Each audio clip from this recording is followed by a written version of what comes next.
Mark my words, our union will defend any member who gets in trouble for teaching honest history.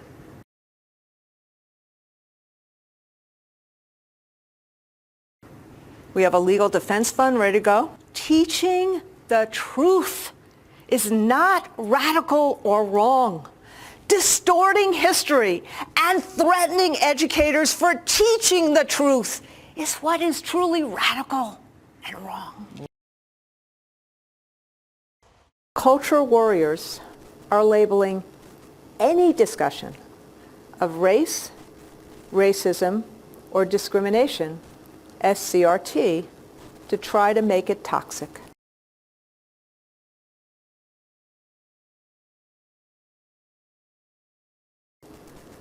They are bullying teachers and trying to stop us from teaching students accurate history.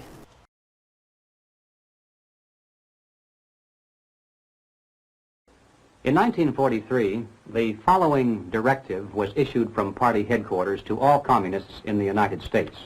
It read, "When certain obstructionists become too irritating, label them after suitable build-ups as fascist or Nazi or anti-Semitic, and use the prestige of anti-fascist and tolerance organizations to discredit them.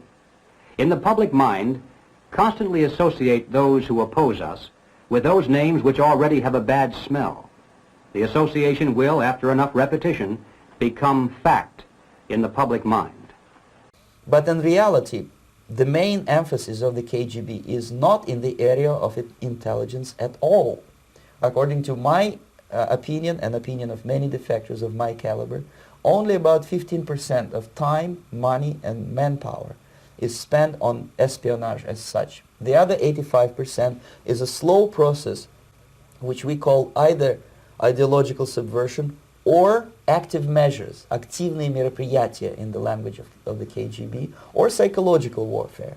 What it basically means is to change the perception of reality of every American to such an extent that despite of the abundance of information, no one is able to come to sensible conclusions in the interests of defending themselves, their families, their community and their country. It's a great brainwashing process which goes very slow, and it's divided in 4 basic stages. The first one being demoralization. It takes from 15 to 20 years to demoralize a nation. Why that many years?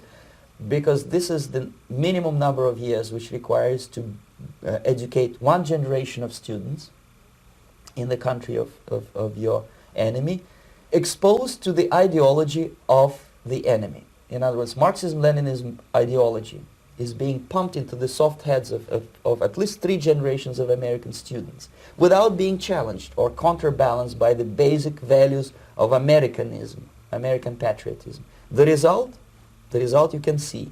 Most of the people who graduated in the 60s, dropouts or half-baked intellectuals, are now occupying the positions of power in the government, civil service, business, mass media, educational system.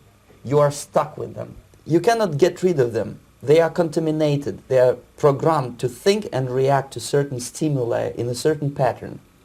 You cannot change their mind, even if you expose them to authentic information, even if you prove that white is white and black is black, you still cannot change the basic perception and the logic of behavior. In other words, these people, the process of demoralization is complete and irreversible.